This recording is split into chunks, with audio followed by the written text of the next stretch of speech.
dia.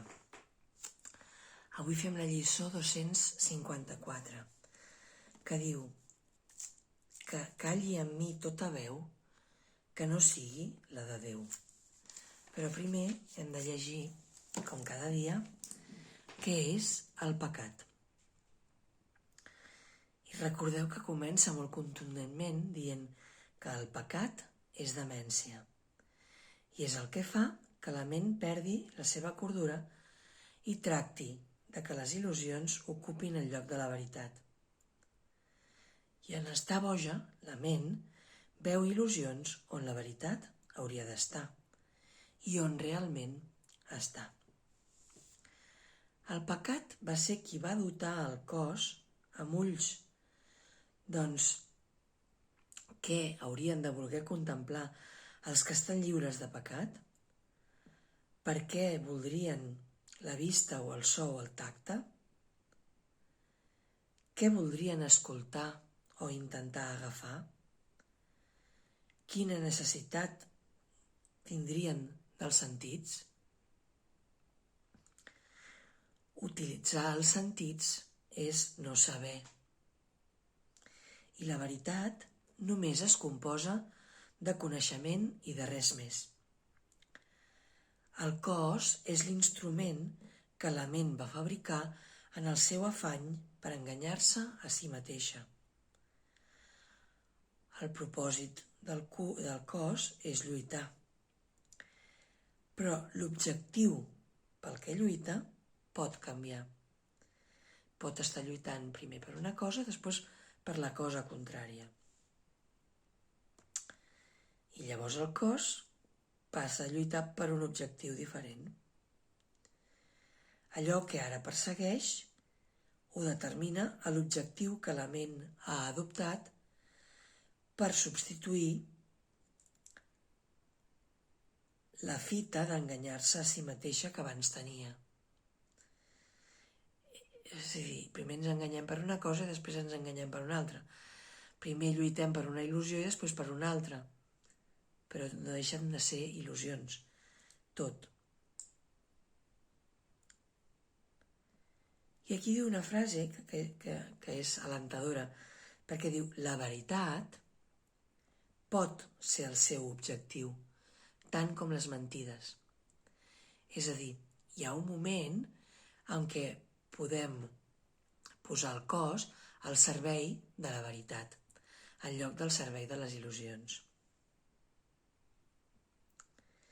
I si fem això, de posar el cos a perseguir l'objectiu de la veritat, els sentits buscaran allò que dona fe de la veritat, però també és una elecció.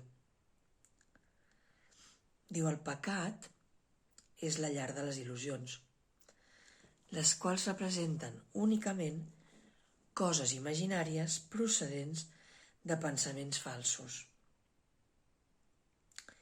Les il·lusions són la prova de que allò que no és real ho és. El pecat prova que el fill de Déu és malvat, que la intemporalitat ha de tenir un final i que la vida eterna sucumbirà davant de la mort. I així, invertint tot això, Déu mateix ha perdut el fill que estima i de l'únic que pot valer-se per aconseguir la seva plenitud és la corrupció. La mort, si tot això fos real, hauria derrotat la voluntat de Déu per sempre. L'odi hauria destruït l'amor i la pau hauria quedat extinta per sempre.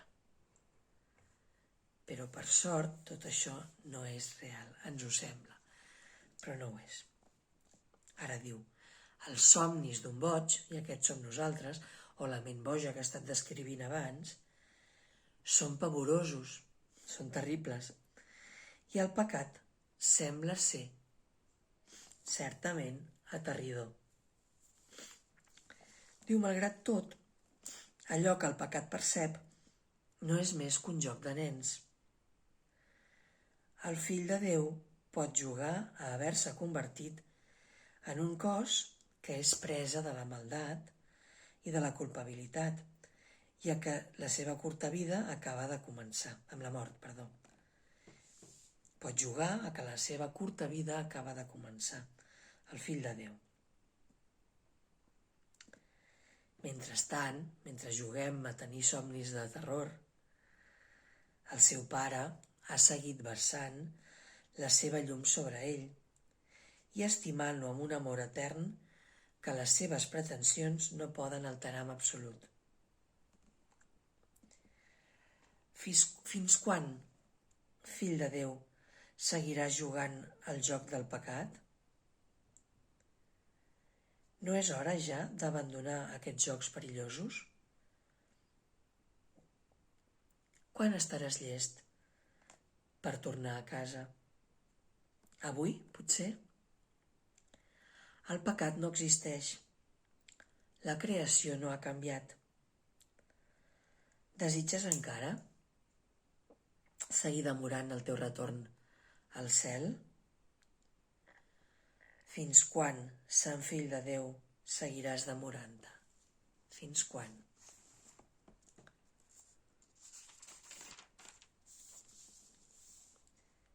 Doncs ara anem a veure què ens diu la lliçó 254. Perdoneu. Que diu que es calli en mi tota veu que no sigui la de Déu. I podeu tancar els ulls i la podem fer com una oració. Pare, avui vull escoltar només la teva veu. Vinc a tu, en el més profund dels silencis, per escoltar la teva veu i rebre la teva paraula.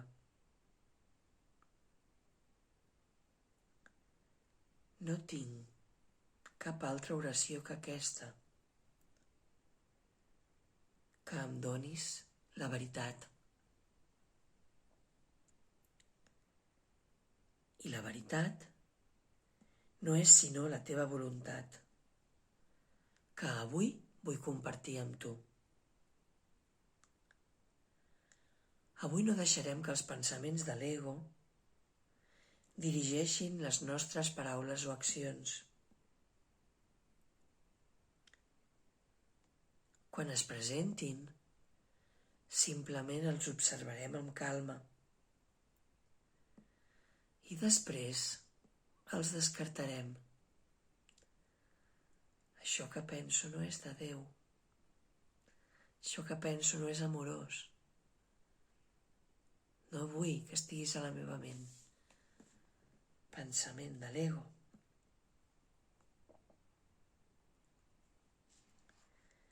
No desitgem les conseqüències que ens comportarien.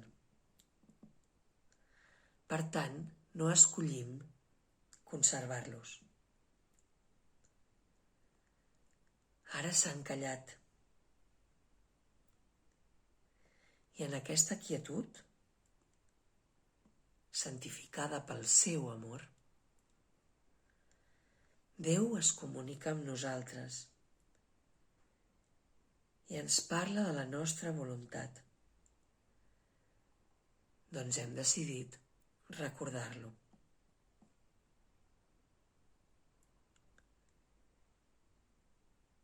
Que es calli en mi tota veu que no sigui de Déu.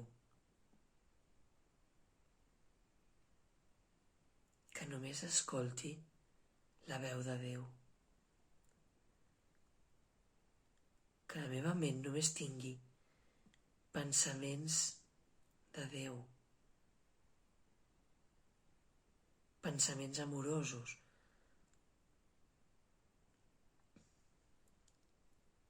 Que la meva ment no vulgui escoltar més els pensaments de l'ego, els pensaments d'atac, els pensaments de judici, els pensaments d'especialisme, els pensaments de separació.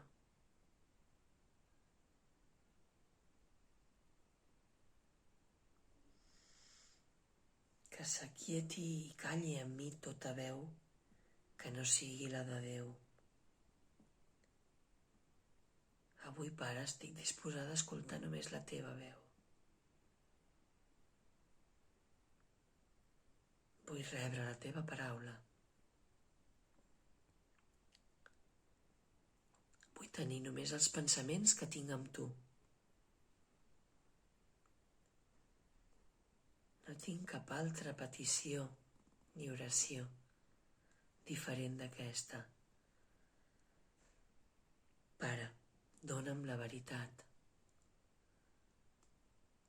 Ajuda'm a recordar la veritat que hi ha en mi.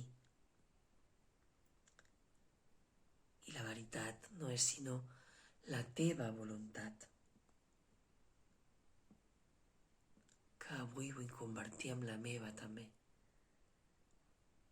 i compartir-la amb tu.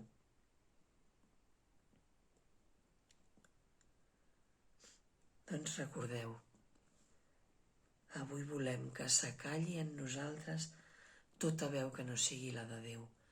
Només volem escoltar la veu de Déu. Només tenir els pensaments que tenim amb Déu.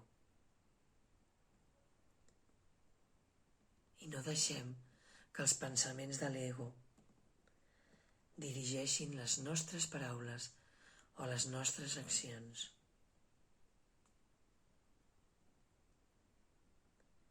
Quan vinguin, només els observarem amb calma i els descartarem.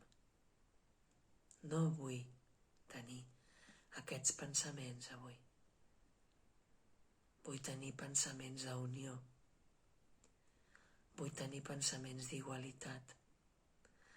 Vull tenir pensaments que només em recordin que cada persona que em trobo és el fill de Déu.